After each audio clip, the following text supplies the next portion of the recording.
To apologize, to say I'm sorry, doesn't do the matter its proper justice, to be quite honest. But when I say I don't give a damn, I can't even emphasize that doesn't know justice. And I don't care who in the black community disagrees with me.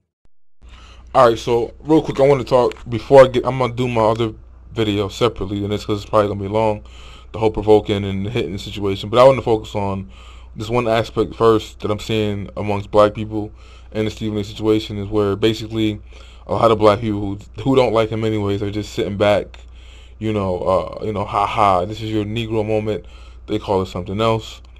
But I'm not buying that narrative where, although I disagree with him apologizing, and I think that's a soft move, and that's you bent over getting raped anally with no lube type of stuff, forcing him to apologize like that. I definitely would have walked away from ESPN for making me do that. Like, it just couldn't happen. He probably loves his career. I think his contract is like $2 million a year, but I couldn't do that and go back on the air. But I mean, I do disagree with him apologizing, period. But I don't see him not apologizing for his opinions or something, because one, he's not just being attacked by the white woman, which is the narrative that one white woman shut him down and got ESPN to remove him for some time, put him in timeout. That's not the case to me. I seen all the outrage and backlash from Goldie Taylor, who was tweeting him all day. Zelina Maxwell, our favorite, let's teach men not to rape black feminist. She was coming at his head too. Even his own black female co-host said she disagreed with what he was saying. So it wasn't just the white woman who got him shut down. It was everybody coming for his head. Now, they were coming for his head for something he did not even say.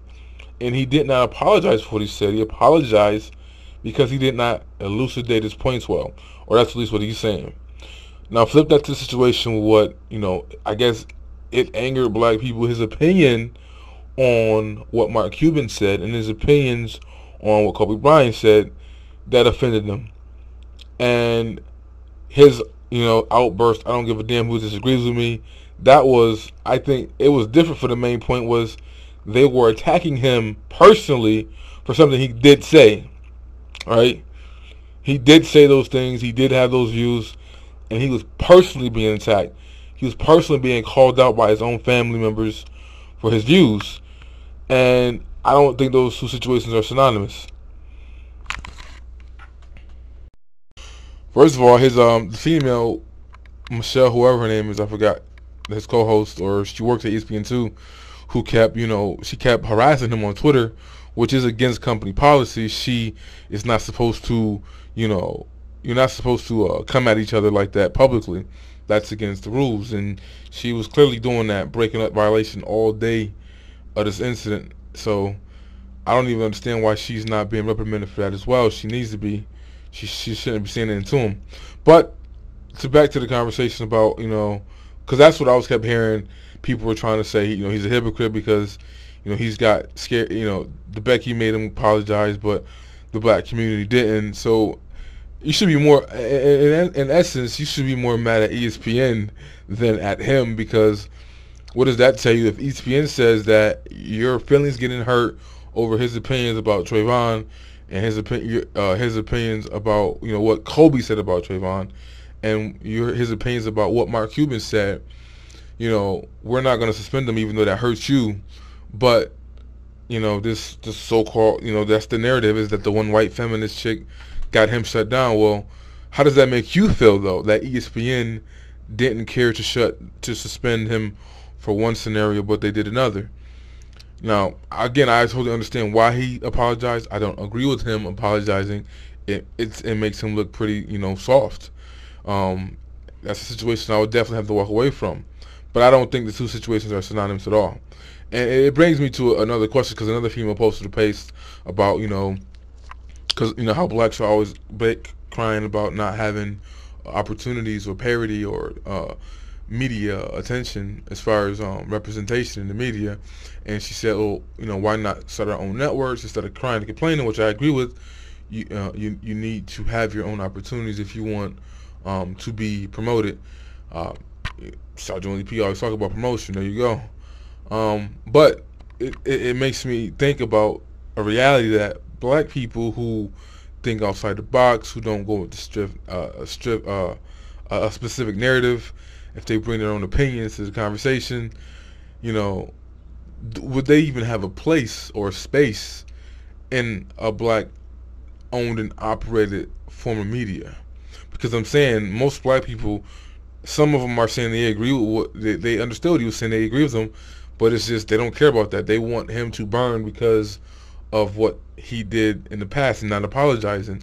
And again, I'm saying you should be mad at ESPN, not Stephen A, because they said, you don't matter to me, we're not going to suspend him, but the chick mattered. Now my narrative is that it's not just the chick, it's a whole bunch of feminists, a whole bunch of white knights who said stupid stuff like, well, if she hits you first, you shouldn't hit her back still. All that nonsense. So everybody was coming for Stephen A. Smith's head, not just the one white woman. That's my point. Everybody was coming at him. And I understand with that type of pressure why he apologized. I still disagree with him apologizing, but I totally understand why he had to. So that's just my spin on that whole situation. I'm just reading all these comments from black people and like the little memes they're making now about him offending one and not apologizing and defending another. Again, I don't see the situations to be the same. On one hand, he's being attacked and being punished for something he did not say. On the flip side, he was being personally attacked by his own people because of his opinions on what other people said. I don't think those situations are the same at all. You dislike him, whatever, and of course you had a lot of those comments. I don't like Stephen A, but he shouldn't have been suspended, right? You had a few of those, but there was a lot of commentary from people who just, they're happy to see him burning right now. They're happy to see him in a messed up situation. One thing is funny too, though, about the whole concept of black feminism is supposed to be different from white feminism in the sense that black feminism is supposed to be about stopping white supremacy, but it seems like the only thing you attack is black men. If you think about it, this is an example where the white woman was pulling the strings. You might have been the face. I'm saying Selena Maxwell, Goldie Taylor, women like that. But you get him suspended for a week, right? The situation with Rick Ross, right? Reebok was fine, but you got him to lose that $3 million deal because of a line in his song. So black feminism is supposed to be about, ending white supremacy, but the only people who keep losing money when you attack them are black men. The only people who keep losing opportunities out of the outrage is black men. So how does that work? I don't know. But that's just my spin on the whole situation from, I guess, that black point of view. I'm definitely going to do a video where I break down all the nonsense and the provoking and how, it's just crazy how, this is one of the main reasons why, like, black women kept asking, why don't more black men jump on our causes? And this is the perfect example why you don't, because everything you say, you have to walk on eggshells. The narrative is already shaped for you. You can't come bring your own opinions and whatnot. And I used the example in the previous video how, Girls Wives What's is a freaking lesbian with 3 kids and divorced, yet she can not only have a space in a male-dominated place in the men's rights movement, she has a position, and she can be all of who she is and still be there, where men cannot be all of who they are and come into a female-dominated space and give their opinions and views, even if they're on your team. So, and we've seen that so many times where we see, men getting attacked by leftist men, like the situation with Lupita and Lamar, I think his name is Lamar Hill, from HuffPost, stuff like that. Like, they're always going to be treating you like a child, and constantly watching everything you say, your tone, your views. If you make them uncomfortable, they want you to tuck your balls in. But I'm gonna get into that later in a different video. But yeah, I see why men don't hop on your bandwagons or come to your aid anymore, because you make the space very uncomfortable for men to be men in that space. Again, I just gotta reiterate this point. Stephen A. Smith was forced to apologize for his comments because of the backlash from everybody, not just the one white woman, which is the narrative you want to go with. But he didn't apologize to black people because his network did not make him. So keep that in mind. ESPN made him apologize to what he said about the domestic violence situation. They did not make him apologize to black people for offending them over the Trayvon situation from via Kobe and the Mark Cuban situation, right? So your anger should be at ESPN for saying that you don't matter to us, your opinions don't matter, we don't care about your outrage, but the female narrative does matter to us, which is crazy. It seems like the people who most likely are not watching ESPN are the ones who are most outraged, and yet they're having influence over him being on the show. I think that happened with the whole Ducks Dynasty situation, where the people who were offended by whatever Phil said, majority of them were not ones who even watched the show, and I think that's why the show got put back on the air, because they realized their core audience didn't give a damn, and it wasn't going to hurt their ratings or their sales. In fact, it hurt their sales and their ratings when they took Phil off the show.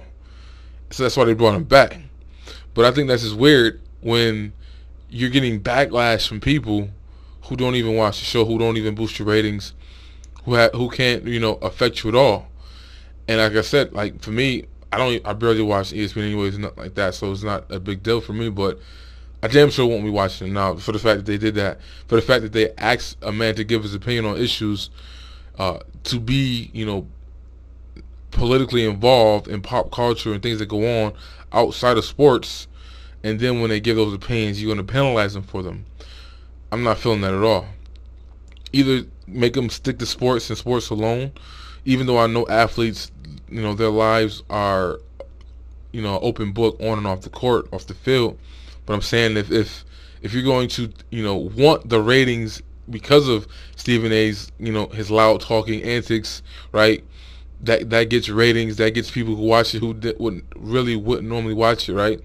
You get all that extra attention, but then, you get these other people who don't even watch the show. They're just responding to sound bites and clips, and not even to what he said in its entirety. I don't know, that hurts you, but I have no respect for the way ESPN handled that either. It's like you're hustling backwards.